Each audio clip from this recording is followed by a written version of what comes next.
Continuando con nuestro programa académico, a continuación el tema es Manejo integral del feto con retardo de crecimiento, a cargo de la doctora Belén Nieto, quien es especialista en ginecología y obstetricia por la Universidad Central del Ecuador. Medicina materno-fetal con énfasis en cirugía fetal por Medicina Fetal, México, Unidad de Investigación en Medicina y Cirugía Fetal del Hospital de Especialidades del Niño y la Mujer de Querétaro, México. Fellow en ultrasonografía y diagnóstico prenatal.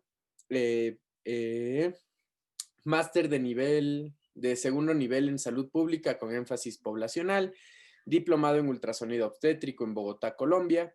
Es docente de posgrado de ginecología obstetricia de la Universidad Central del Ecuador, miembro de la Sociedad Ecuatoriana de Ginecología y Obstetricia y es miembro de la Sociedad Ecuatoriana de Ultrasonido y Medicina. Doctora Belén Nieto, muy buenas noches. Sea usted bienvenida. En este momento ya puede habilitar su micrófono y compartir la pantalla de su presentación. Muchísimas gracias, buenas noches y gracias a los organizadores por la invitación y felicitaciones por eh, hacer estos eventos de educación continua, pues son muy importantes para todos. Me voy a permitir compartir mi pantalla para empezar a hablar sobre este tema eh, un poco diferente a los tres revisados anteriormente, pero de mucha importancia en nuestra realidad y en nuestro contexto nacional. Vamos a hablar acerca del manejo de la restricción del crecimiento del feto y lo primero que vamos a comentar en esto es que vamos a dejar de llamarle retardo de crecimiento intrauterino para llamarlo restricción de crecimiento fetal y durante la charla vamos a ver por qué es este enfoque. Cuando nosotros hacemos un análisis de un contexto de nuestra realidad, porque obviamente tenemos que basarnos en nuestra realidad para, de acuerdo a eso, poder manejar o poder conocer las principales patologías que presentan nuestros pacientes, que en este caso que son los fetos. En el Ecuador aproximadamente hay 293.139 nacimientos por año, pues varía un poco en diferentes años, no es muy importante la variación. Y dentro de estos nacimientos, aproximadamente el 8.7% son niños reportados como bebés con peso bajo al nacer. Eso es aproximadamente 25.503 niños que nacen con un peso bajo para el que deberían haber nacido. Dentro de esto, cuando ya analizamos un poquito qué es lo que pasa a nivel país, vemos que en la sierra es donde se presenta el mayor número de bebés con pesos bajos al nacimiento. En el contexto de sierra, podemos analizar muchas cosas, el tema de la nutrición, el tema de la diferente etnicidad que existe en la sierra ecuatoriana, pero es un problema que se presenta obviamente en todo nuestro país. Además, los problemas de crecimiento fetal están dentro de las 10 principales causas de muerte a nivel de los neonatos y a nivel de los niños menos de 5 años. Y lo encontramos ahí reflejado como trastornos relacionados con la duración de la gestación y el crecimiento fetal. Y si vamos más allá en relación a las causas de muerte fetal o de defunciones fetales, pues entonces está entre las 5 primeras causas de muerte fetal. Reportado como alteraciones a nivel de la placenta o de la función de la placenta no especificada, pero si ustedes analizan un poquito, revisan un poquito más esta tabla de las 10 principales causas de muerte fetal, encontraremos que hay una de hipoxia intrauterina no especificada y una de afecciones de la cantidad de líquido amniótico reflejado como oligohidramnios, en donde tranquilamente podrían estar no adecuadamente diagnosticados problemas de crecimiento fetal. De ahí que es muy importante que nosotros hagamos una evaluación del crecimiento fetal como parte de nuestro control de nuestro paciente, que es el feto. El crecimiento fetal normal está influenciado por varios factores. Para que se dé un desarrollo adecuado, una adecuada diferenciación y una adecuada maduración de los tejidos y órganos, intervienen varios factores, dentro de los cuales está la nutrición materna, la altitud o el uso de drogas o el tabaco, por ejemplo, también intervienen en este proceso. Enfermedades maternas como la presión arterial o la hipertensión arterial, sobre todo la preeclampsia o la diabetes gestacional o alteraciones como afección de anticuerpos antifosfolipídicos eh, intervienen en la posibilidad de que el feto tenga un adecuado crecimiento. También condiciones patológicas propias del feto pueden afectar su crecimiento, como que tengan problemas o alteraciones estructurales, que tengan alguna infección o que tengan alguna alteración cromosómica o génica que ya hemos visto en las charlas anteriores y vemos la importancia o cómo puede repercutir en el bienestar de un feto. Cuando hay alteraciones de la función placentaria y cuando hay condiciones genéticas que pueden presentarse.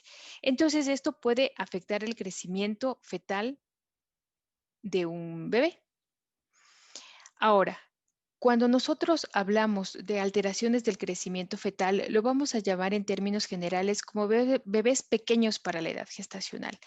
Y dentro de estos bebés pequeños para la edad gestacional que se presentan aproximadamente en el 5 al 10% de los bebés, estaríamos nosotros dentro del parámetro. Recuerden que decíamos que teníamos un 8.7% de niños con peso bajo a la edad gestacional. Entonces, dentro de estos bebés pequeños para la edad gestacional, vamos a encontrar que el 50 al 70% se consideran como bebés puros, pequeños para la edad gestacional, es decir, no se refiere a, no tienen alguna alteración, ninguna de las que dijimos anteriormente. Luego vamos a tener del 20 al 30% fetos que tienen restricción de crecimiento fetal. Y esta básicamente se debe a una alteración en el funcionamiento placentario que generalmente se asocia a alteraciones maternas que afectan la circulación materna, como por ejemplo los trastornos hipertensivos o la preeclampsia o la diabetes gestacional. Y un 10 a 20% de estos bebés pequeños van a ser bebés pequeños, pero porque tienen alguna alteración que no les permite alcanzar su potencial de crecimiento, como por ejemplo una malformación estructural o una alteración estructural, es decir, de su anatomía, o bebés que tienen alguna infección o bebés que tienen una enfermedad cromosómica o génica. Esto hace que no puedan crecer de forma adecuada. Entonces, si bien es cierto, existen tres tipos de bebés que tienen alteraciones en el crecimiento fetal, generalmente los que nos van a producir un poco más de, de preocupación o los que vamos a estarlos viendo un poco más seguidos y nos van a llamar mucho la atención o nos tienen que llamar mucho la atención son los bebés con restricción de crecimiento fetal, que no tienen una alteración anatómica, estructural, genética o infecciosa, pero que tienen un problema con su crecimiento normal.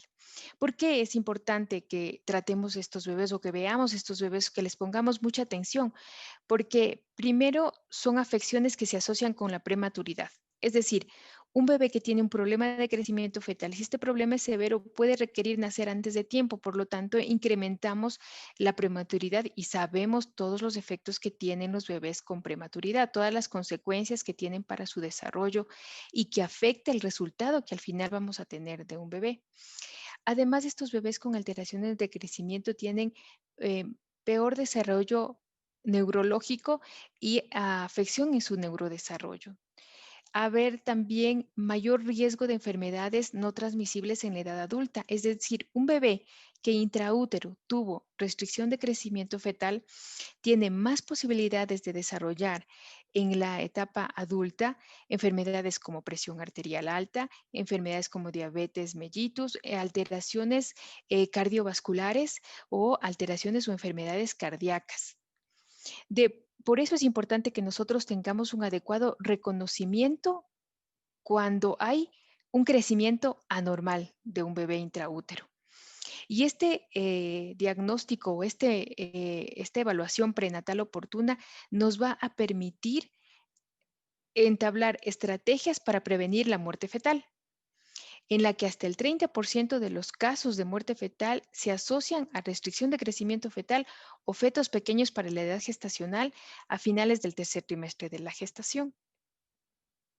Ahora, ¿qué vamos a hacer o cómo seguimos un flujograma para poder determinar si yo estoy frente a un bebé que tiene una alteración de su crecimiento?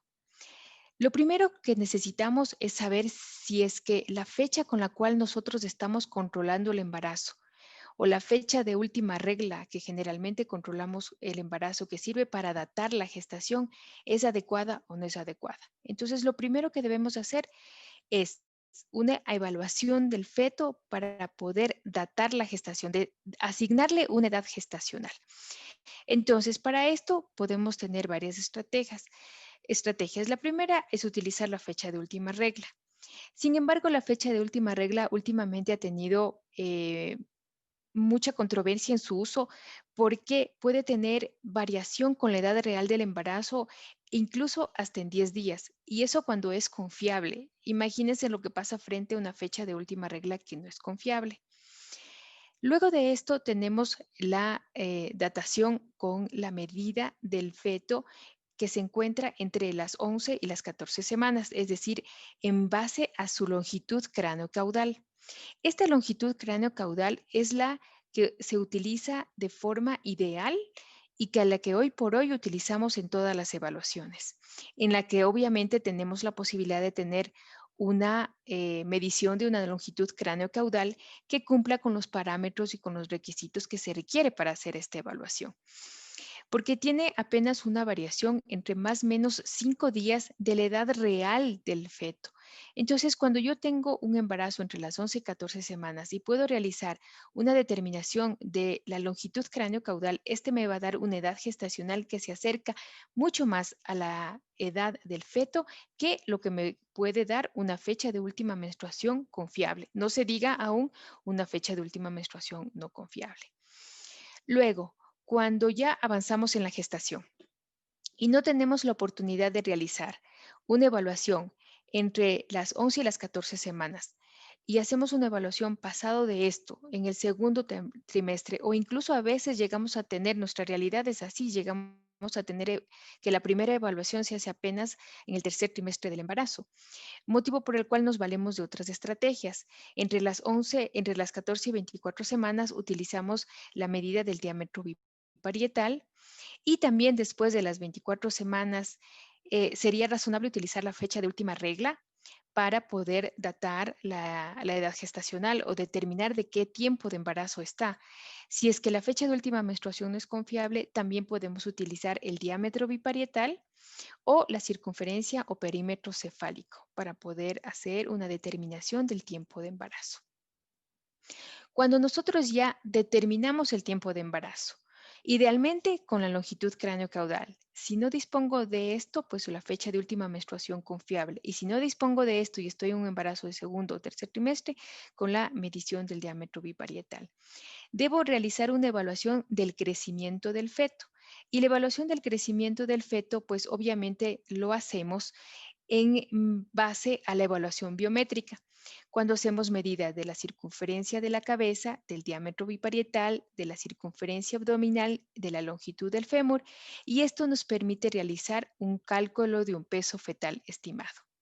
Cuando realizamos esta evaluación y tenemos ya un peso fetal estimado, este peso fetal estimado lo debemos pasar al análisis en donde nos garanticen que nosotros estaremos evaluando con curvas fetales para poder determinar si este bebé está teniendo un crecimiento fetal normal y no tiene alteraciones en su crecimiento.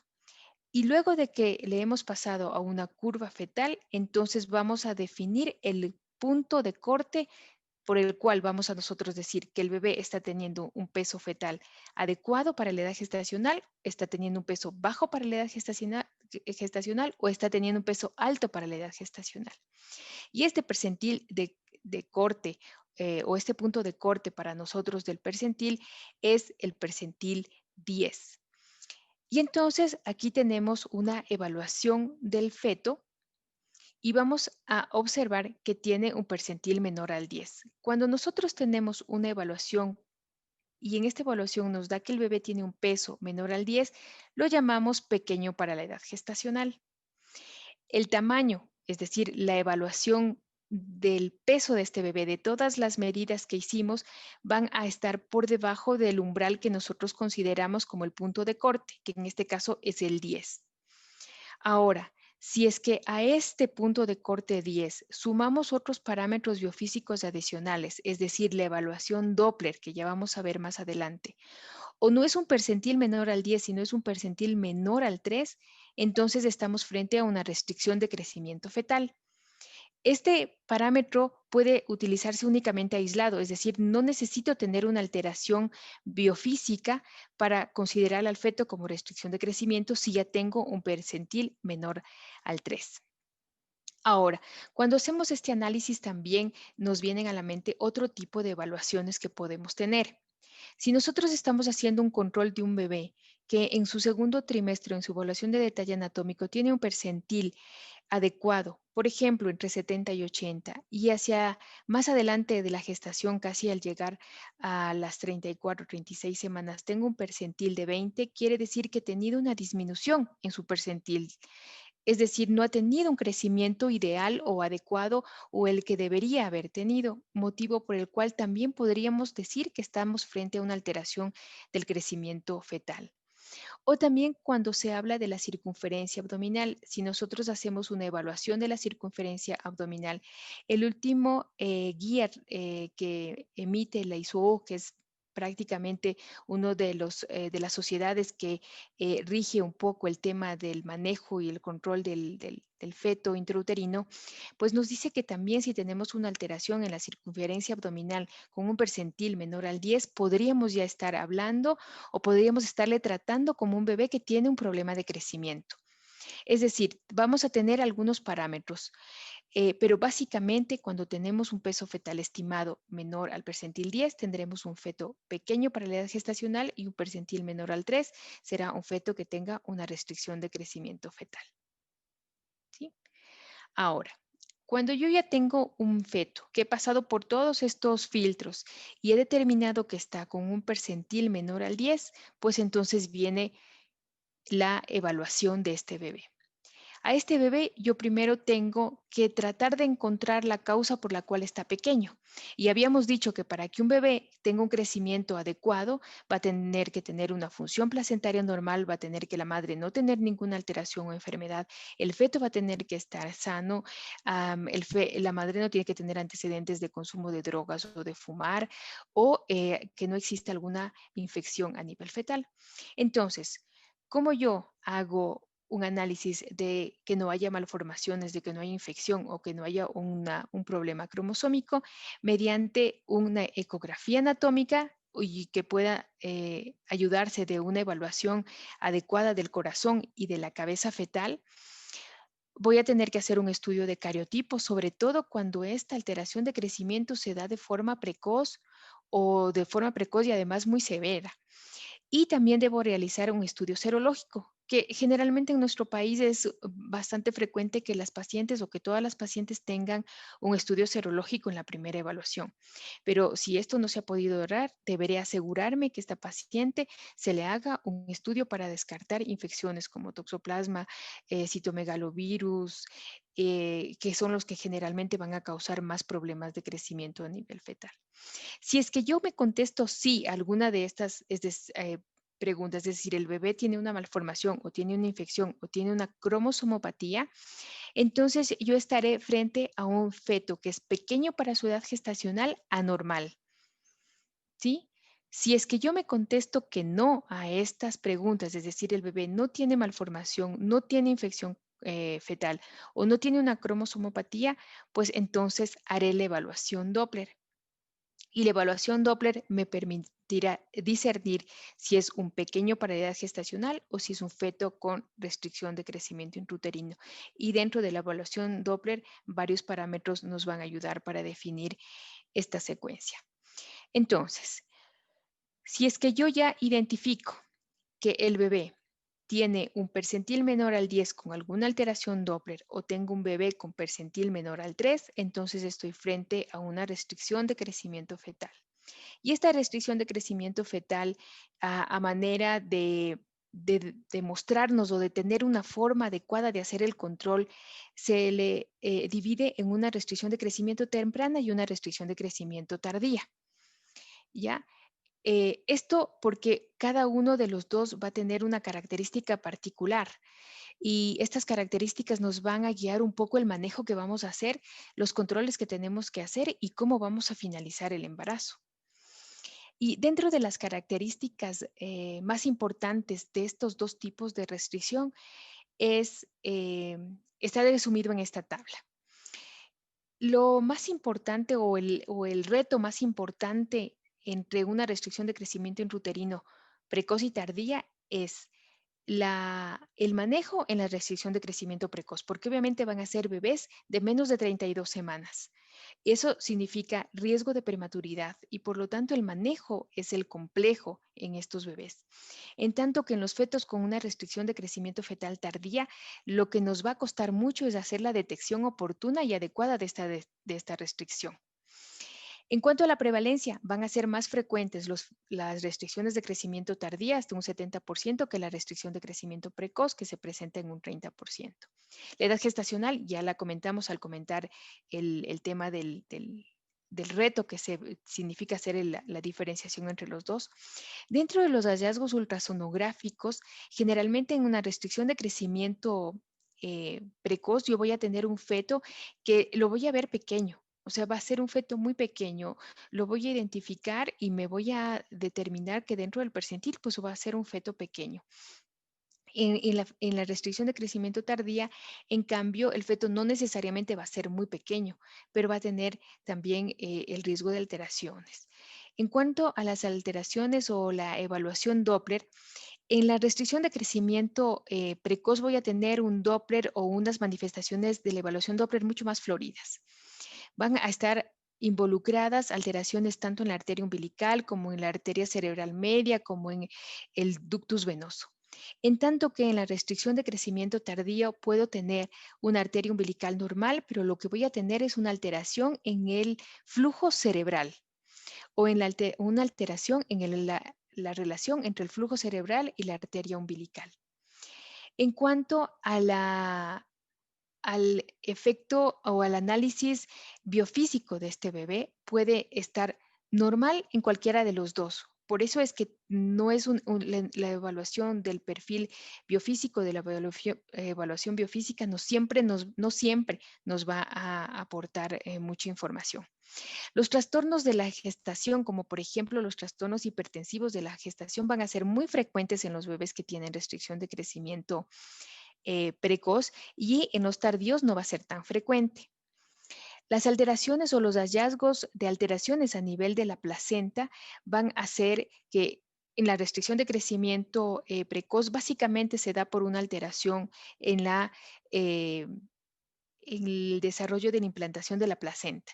Es decir, la reacción del sincitio trofoblasto no es tan ideal y obviamente no existe todo este cambio que tiene que haber de forma normal en la placentación y en la circulación del flujo a través de los vasos.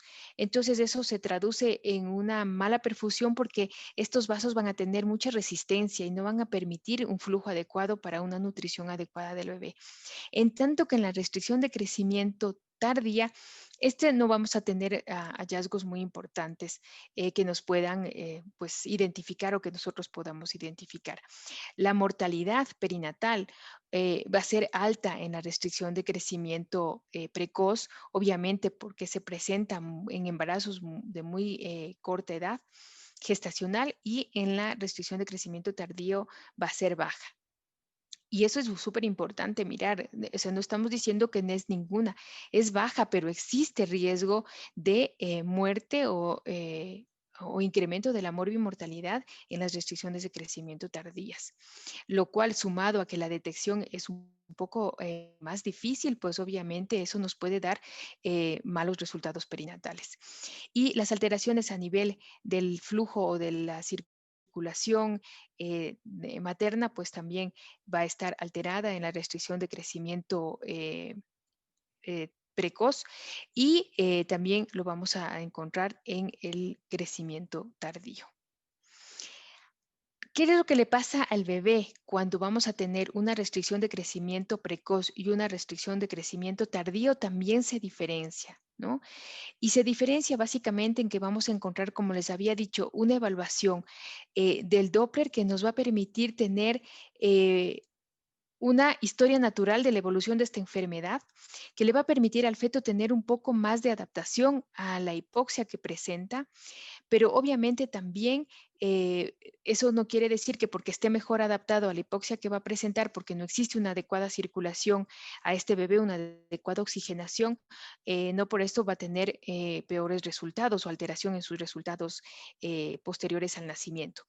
Sin embargo, yo puedo observar toda una gama de alteraciones a nivel del Doppler en estos fetos, en tanto que en los fetos que presentan una restricción de crecimiento tardía, esta adaptación a la hipoxia es mucho menor. Y por eso tienen malos resultados perinatales, porque yo puedo estarle viendo muy bien a un bebé o su Doppler normal a un bebé y al corto plazo voy a tener alteración cuando tengo una restricción de crecimiento tardía, es decir, la que se presenta después de las 32 semanas de gestación. No hay una historia un poco más larga acerca de la alteración y en muchos de los casos nosotros vamos a encontrar una evaluación Doppler de la arteria umbilical, que es la que nos permite evaluar la función placentaria. Vamos a encontrar en estos casos y en muchos de los casos de una restricción tardía normal el Doppler de la arteria umbilical. Y eso nos puede confundir o nos puede hacer pensar que este bebé no tiene alteraciones. Por lo tanto, es sumamente importante una evaluación integral de los fetos que tienen un problema de crecimiento. Ahora, diferenciando entre menos de 32 semanas y más de 32 semanas, la restricción de crecimiento precoz de la tardía, vamos a pasar a los estadios. Dentro de los estadios de la restricción de crecimiento fetal existen cuatro principales y estos van a estar en relación a la alteración Doppler que presentan los bebés.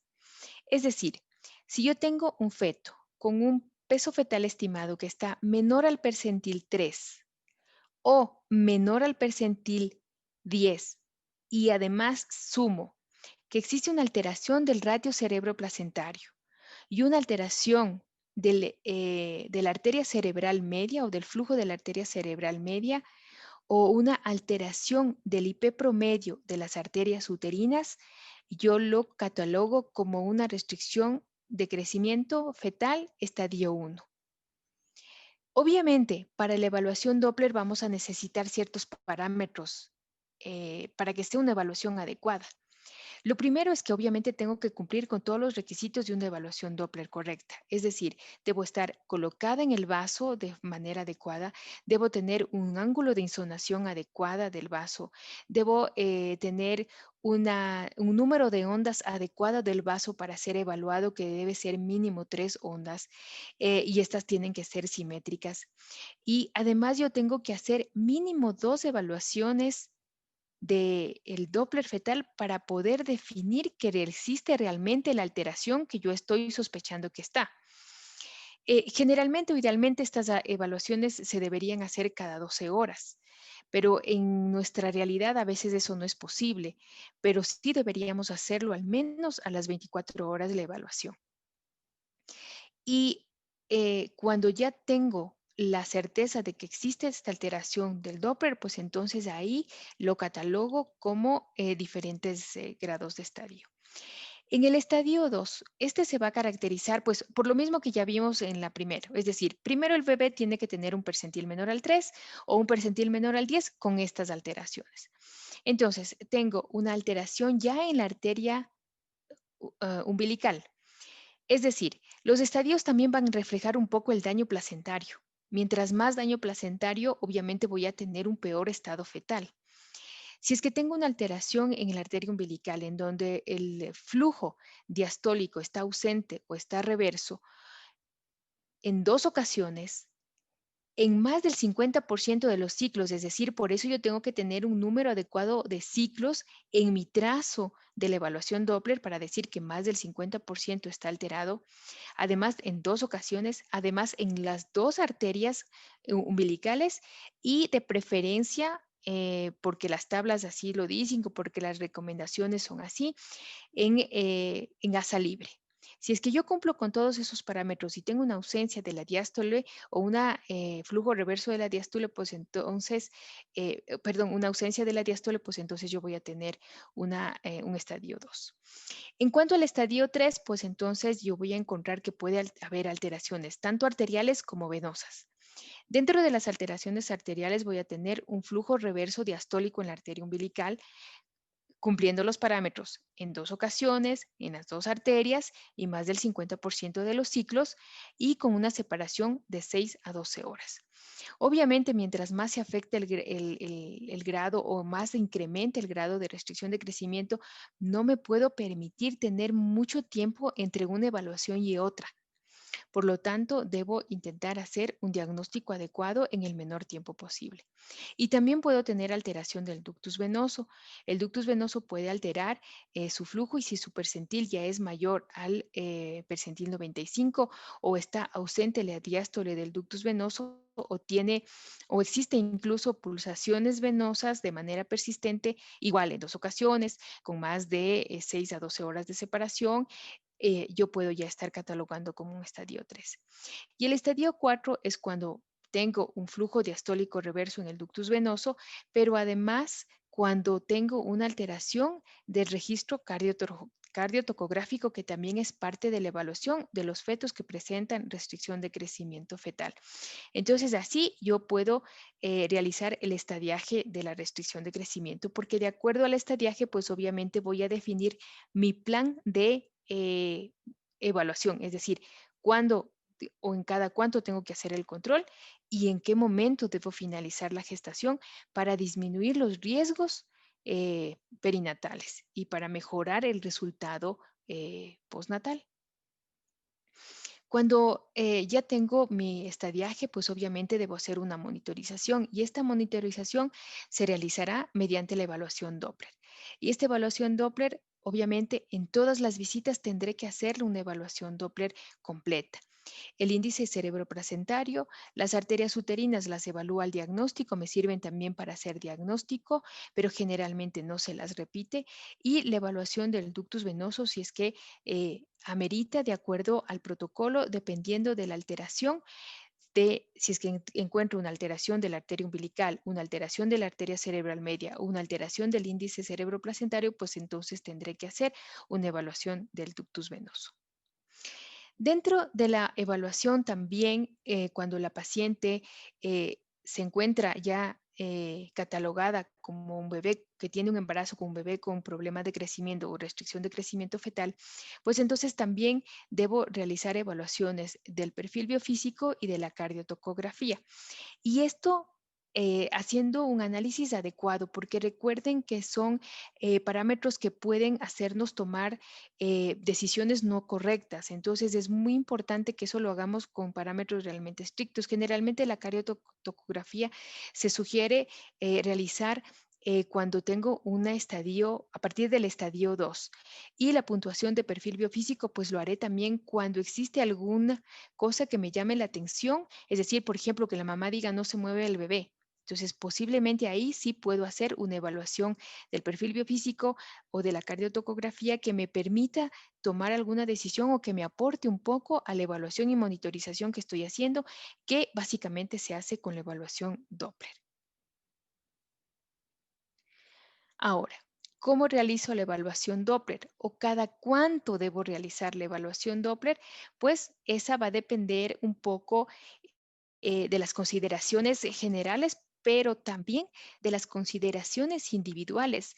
Recuerden que siempre que nosotros hacemos una evaluación del feto, debemos analizar todas las variables de mi paciente, no únicamente un valor, no únicamente una determinación del flujo, sino todo el contexto del ambiente intrauterino en general, si la mamá tiene o no tiene algún problema, y cómo se ha venido desarrollando las evaluaciones de este bebé. Evaluamos al feto como paciente, no evaluamos solo un flujo o un vaso o una evaluación em, única. Tiene que ser siempre en contexto del bebé. Entonces, en términos generales, si es que yo estoy frente a un estadio 1, debo realizar de restricción de crecimiento estadio 1, debo realizar una evaluación Doppler semanal. Si es que yo ya tengo un estadio 2 de restricción de crecimiento intrauterino, deberé hacer una evaluación Doppler 2 veces por semana. Si es que he pasado al estadio 3, deberé realizar una evaluación Doppler cada 24 o 48 horas. Todo hasta poder llegar a una edad gestacional viable y además una edad gestacional en la cual el estadio en el que se encuentra el bebé no incremente sus riesgos postnatales. Y si es que ya tengo un ductus venoso con su onda A reversa o alteraciones de la cardiotocografía, pues obviamente deberé hacer una evaluación Doppler a diario si es que todavía no estoy en posibilidades de finalizar la gestación de forma inmediata. Cuando tenemos un bebé pequeño para la edad gestacional o una restricción de crecimiento tardía, pues también debo hacer evaluaciones, obviamente. El feto pequeño para la edad gestacional no significa que no le voy a seguir evaluando. Tengo que seguirle evaluando y le haré evaluaciones cada 2 semanas, tanto con evaluación de su crecimiento como evaluación del Doppler fetal.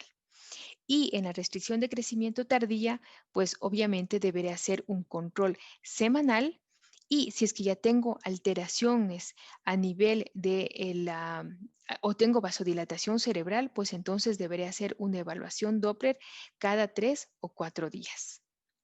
Ahora, ¿para qué hago yo las evaluaciones? Pues obviamente hago las evaluaciones del Doppler para saber si es que todavía puedo mantener mi conducta expectante frente a una alteración del crecimiento fetal o frente a un bebé que tiene restricción del crecimiento fetal. Y las recomendaciones generales para la terminación del embarazo en bebés que tienen restricción de crecimiento fetal, pues primero, si es que es un bebé que es un bebé pequeño para la edad gestacional, pues se sugiere finalizar entre las 38 y 39 semanas. Eh, Hoy por hoy sabemos que un feto que es pequeño para la edad gestacional también puede tener complicaciones. Por lo tanto, no se sugiere que lleguemos hacia el final de la gestación y no está contraindicado en estos casos el parto vaginal.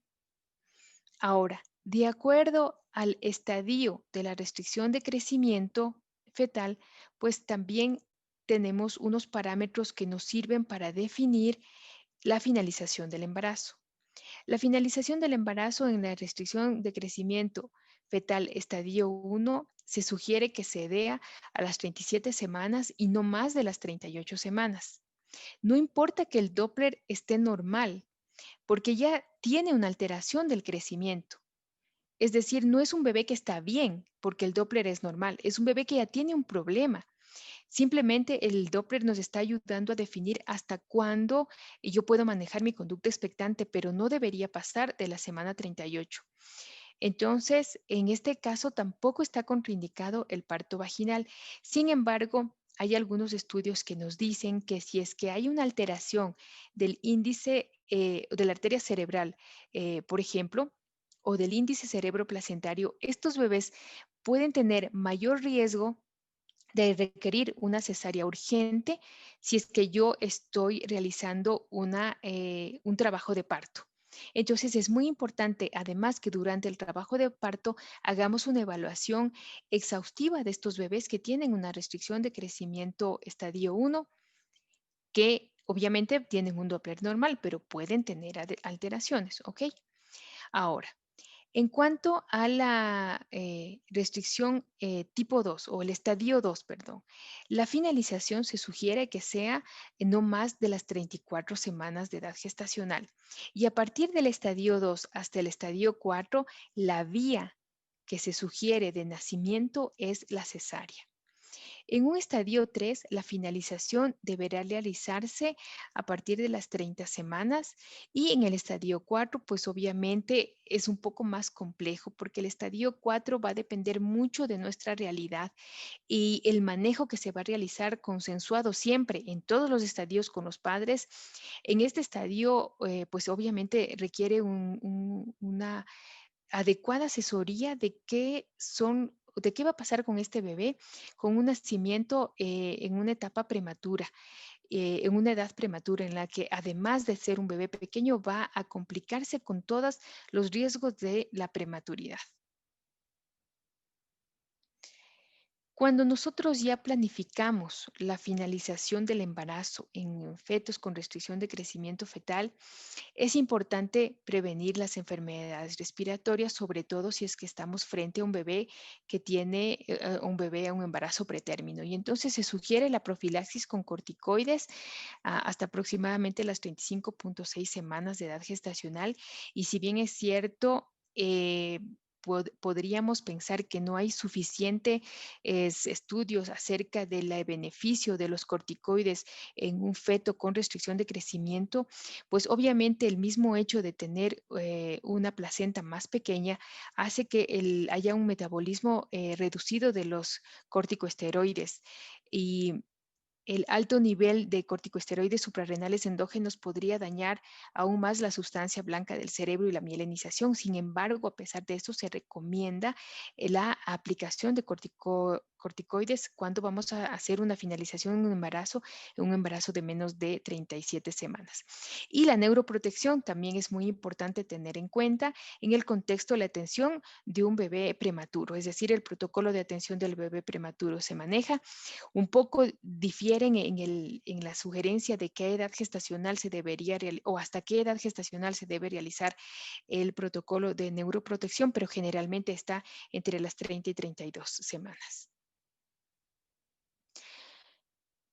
Para ir finalizando, las recomendaciones generales, cuando yo estoy haciendo una evaluación de fetos que pueden tener alteración del crecimiento, es primero, siempre tengo que hacer una evaluación del crecimiento fetal. En todas las evaluaciones que yo haga, sea que yo hago un control eh, longitudinal de ese bebé, es decir, si le he visto en el primer trimestre, le veo en el segundo trimestre, le veo en el tercer trimestre, no voy a dar por hecho que el bebé está bien si es que tengo una evaluación previa normal, haré una evaluación adecuada del crecimiento fetal para poder determinar que existe o no existe una alteración de este crecimiento.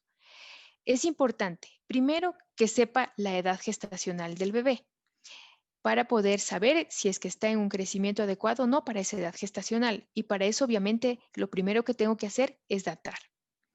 Segundo, hago la evaluación del crecimiento fetal para poder determinar en qué percentil de crecimiento está. Y de acuerdo a eso, poder determinar si es que estoy frente a una alteración del crecimiento o no estoy frente a una alteración del crecimiento. Y de esta alteración del crecimiento, si estoy frente a un bebé pequeño para la edad gestacional o a un bebé con restricción de crecimiento fetal. Luego, debo hacer de preferencia la evaluación de los bebés que tienen restricción de crecimiento fetal, deberían serlo en una unidad de tercer nivel y donde yo pueda realizar una evaluación o un manejo multidisciplinario entre el servicio de neonatología y el especialista en medicina materno-fetal. La evaluación que yo haré de un bebé que tiene alteración del crecimiento fetal va a ser de varios parámetros. Voy a utilizar básicamente la evaluación Doppler, que es la que me permite hacer además el estadiaje y que además me permite decir hasta cuándo yo puedo mantener un estado expectante de esta alteración y la cardiotocografía. La cardiotocografía obviamente se sugiere que sea electrónica, pero de no tenerla electrónica, como es nuestra realidad, pues entonces tiene que ser una cardiotocografía adecuada. Es decir, no 10 minutos de cardiotocografía, por lo menos debemos tener en cuenta el parámetro de que de los estados de sueño o de despertar que tienen los bebés, que al menos duran 20 minutos, es decir, una cardiotocografía no debería durar menos de 40 minutos para poder realizarse de forma adecuada y poder tomar una decisión o poder tener un aporte a la evaluación del feto con problemas de crecimiento. El monitoreo, es decir, las evaluaciones periódicas que yo debo realizar, las he de programar en función a la gravedad de la restricción de crecimiento y a las alteraciones del Doppler, sobre todo de la arteria umbilical, que es la que me va marcando más o menos las alteraciones que voy a tener o los diferentes estadios. Y además me va a decir qué tan grave está el daño placentario. Y el parto Lo deberé basar en las evaluaciones biofísicas fetales, pero también en indicación materna. Es decir, por ejemplo, una restricción de crecimiento precoz, que generalmente se asocia a problemas de preeclampsia. Puedo tener una evaluación Doppler normal, pero si la paciente tiene una preeclampsia grave, pues ya no podré continuar el embarazo, motivo por el cual la determinación de la finalización dependerá tanto de factores maternos como de factores fetales, o del estado materno como del estado fetal.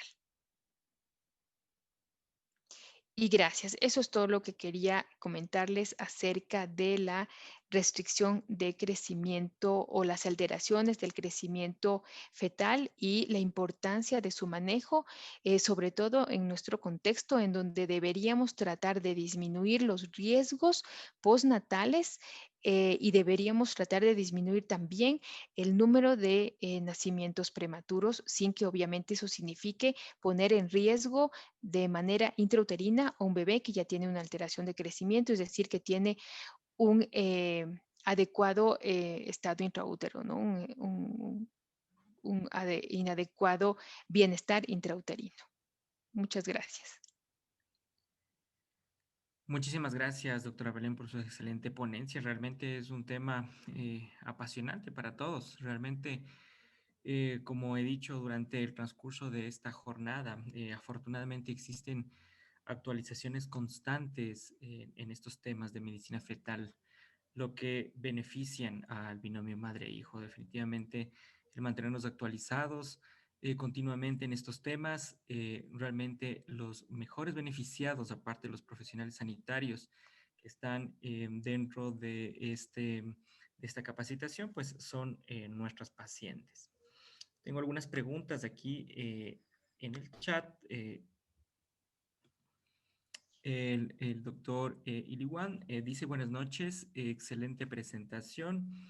Presenta un caso clínico, una paciente de 26 años, primera gesta, un embarazo de 34 semanas, un eco que indica restricción de crecimiento intrauterino tipo 1 con percentil del 1%.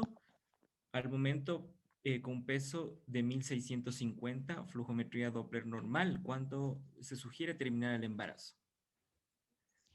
Sí, bueno, si tengo una restricción de crecimiento fetal, estadio 1 y con un Doppler normal, ¿verdad?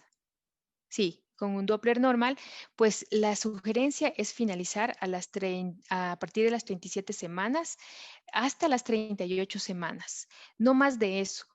Como ya les decía anteriormente o conversamos durante la charla, pues nosotros podemos pensar que es un bebé que está pequeño y que tiene un Doppler normal, pero que por eso tal vez pensar que puede llegar a una mayor edad gestacional, pero realmente los estudios nos demuestran que no, que puedo tener alteraciones a nivel del desarrollo, del neurodesarrollo o malos resultados perinatales, diferentes grados de hipoxia si es que yo dejo la gestación por más tiempo.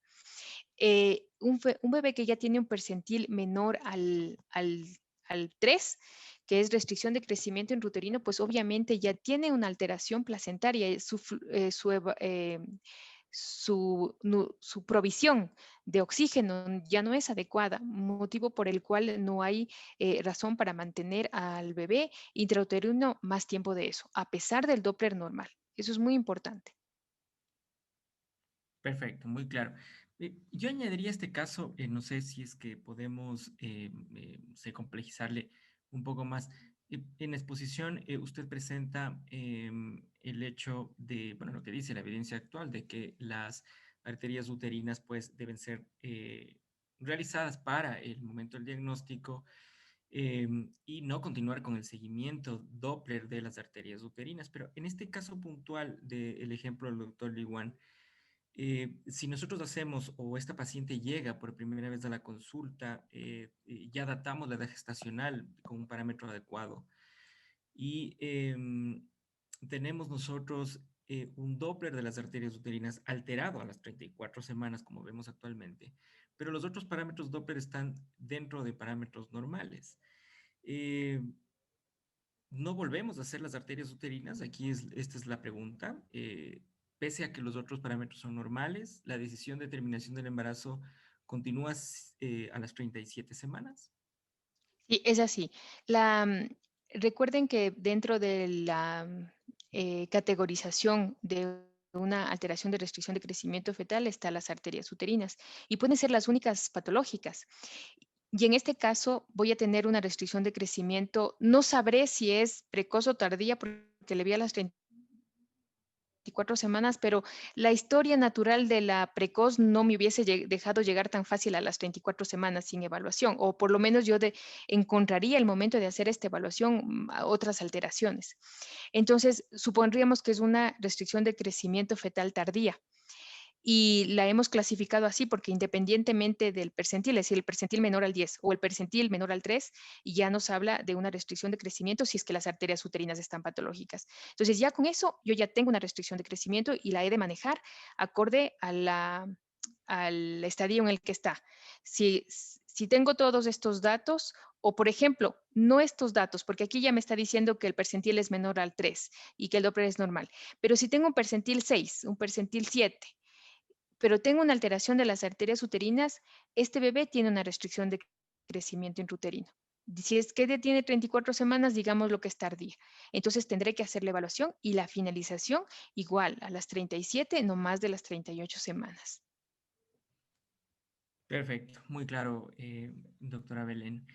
En cuanto a la solicitud de los factores angiogénicos en el primer trimestre, no sé, tal vez eh, en la restricción de crecimiento uterino precoz, no sé, ¿qué opinión le merece en cuanto a la evidencia actual sobre la solicitud como screening, eh, eh, comparándole tal vez la misma fisiopatología de la presentación de la preeclampsia, una Sí, restricción de crecimiento uterino precoz? No sé, ¿qué opinión le merece sí, este? sí, muy buena pregunta. Básicamente la restricción de crecimiento precoz y la preeclampsia tienen como que la misma vía. Es decir, tengo una alteración en la placentación. No existe un adecuado cambio del flujo de las arterias uterinas y esto obviamente provoca una restricción, perdón, una preeclampsia. Y es muy parecido a la restricción de crecimiento. Sin embargo, para preeclampsia nos ayuda mucho los factores angiogénicos porque nos incrementa la tasa de detección, pero para la restricción de crecimiento intrauterino todavía no hay suficiente evidencia de que sirva para este análisis o ya para poder determinar. Pero ya lo sabemos y no le vamos a quitar el ojo a ese bebé. Es decir, si es que ya tengo una alteración de factores angiogénicos o tengo incluso, aunque no tenga factores angiogénicos, si yo tengo una alteración del flujo de las arterias uterinas, del IP promedio de las arterias uterinas, y ya no está normal en la evaluación del primer trimestre, yo no le quito el ojo a ese bebé, y ni tampoco a la mamá, porque si la mamá no desarrolla preeclampsia, no necesariamente quiere decir que el bebé no va a desarrollar una restricción de crecimiento porque sé que hay una alteración en su flujo. Entonces le seguiré evaluando y posiblemente este bebé no se pase o no se me pase si es que tiene un problema de crecimiento. El problema es que cuando no tengo estas alteraciones y luego me encuentro con problemas de crecimiento después de las 32 semanas. Por eso les decía que se nos pase un precoz es casi imposible porque le vamos a estar controlando, pero es más fácil que se nos pase un tardío y por eso pues a veces los resultados pueden ser peores. Perfecto, y afortunadamente pues sigue siendo un tema de actualización continua. Muchas de las veces nosotros en el hospital Nueva Aurora, Luz de Elena Arizmendi, pues sí, vamos constantemente actualizando en este tipo de temas y bueno, pues lo que en algún momento fue una gran verdad, pues va tornándose en el transcurso del tiempo y la evidencia, pues tal vez ya no tan verdad como antes, ¿no es cierto? Y aquí viene una pregunta en relación a este contexto. La solicitud del istmo aórtico como uno del seguimiento Doppler en la restricción de crecimiento intrauterino, toda vez que alguna evidencia pues respalda su uso todavía aún, otras dice pues podemos compararla junto con la ausencia de diástole de la arteria umbilical, pues no sé qué opinión le merece en cuanto a al istmo Sí, aórtico. Bueno, generalmente toda la evaluación que uno pueda realizar frente a un feto que tiene alteración del crecimiento va a ser bienvenida siempre y cuando nosotros sepamos para qué realizamos la evaluación y cuál es el manejo clínico y práctico que vamos a realizar. La medición del flujo del istmo aórtico estaba en la guía previa de Medicina Fetal Barcelona y en la guía actual pues ya no lo utiliza. Pues generalmente se atribuye a algunos factores. Primero, no es un vaso de evaluación universal. Requiere mucho más tiempo de entrenamiento y una curva de aprendizaje mucho mayor que los otros vasos. Y obviamente sí, la alteración del istmo aórtico puede ayudarnos, o sea, puede ser similar el resultado o la toma de decisiones cuando tenemos una alteración de la arteria umbilical. Y además, eh, tenemos a la final la toma de decisión última nos estará dando la alteración del ductus venoso. Por lo tanto, yo podría, si tengo la práctica y si tengo la curva de aprendizaje, realizar una evaluación del istmo aórtico que solo me va a decir más o menos que en unos 7 días, o sea, si es que ya está alterado el istmo aórtico, me va a decir más o menos que en una semana posiblemente voy a tener una alteración del ductus venoso. Entonces me va preparando como para, al decirme que yo voy a tener en un tiempo no tan distante o a corto plazo una alteración del ductus venoso y posiblemente voy a tener que ya pensar en una finalización del embarazo. Pero por las otras consideraciones que habíamos comentado y que también comentas tú, pues es que ya no se utiliza de forma rutinaria la evaluación del istmo aórtico. Perfecto, muchas gracias, doctora Belén. Tenemos una pregunta de Erika Gabriela. Dice, en caso de restricción de crecimiento intrauterino, la dosis de betametasona, 12 miligramos STAT y 12 miligramos en 24 horas, ¿es igual de válida o se realiza una fracción de dosis por el peso fetal? No, Erika, es igual. La dosis de maduración pulmonar es la misma que se utiliza en cualquier caso que requieras hacer maduración pulmonar. Perfecto. Bueno, creo que no hay alguna otra pregunta. Bueno, nuevamente felicitarle, doctora Belén, por su excelente ponencia. La verdad da mucho realce al evento. Espero que no sea la primera vez que nos ayuda colaborando con esto. Creo que ha sido muy satisfactoria su presentación. Definitivamente esta jornada muy provechosa. Hemos aprovechado todos sobre estos temas de actualización. Muchísimas gracias, doctora Belén, por su excelente ponencia y que tenga una buena noche. No, muchas gracias a ustedes y felicitaciones de nuevo a la organización del curso y pues a los amigos también que están ahí en la Nueva Aurora que nos llevamos con muchos bastante bien. Listo. Un abrazo y que tengan una excelente noche. Buenas noches, doctor.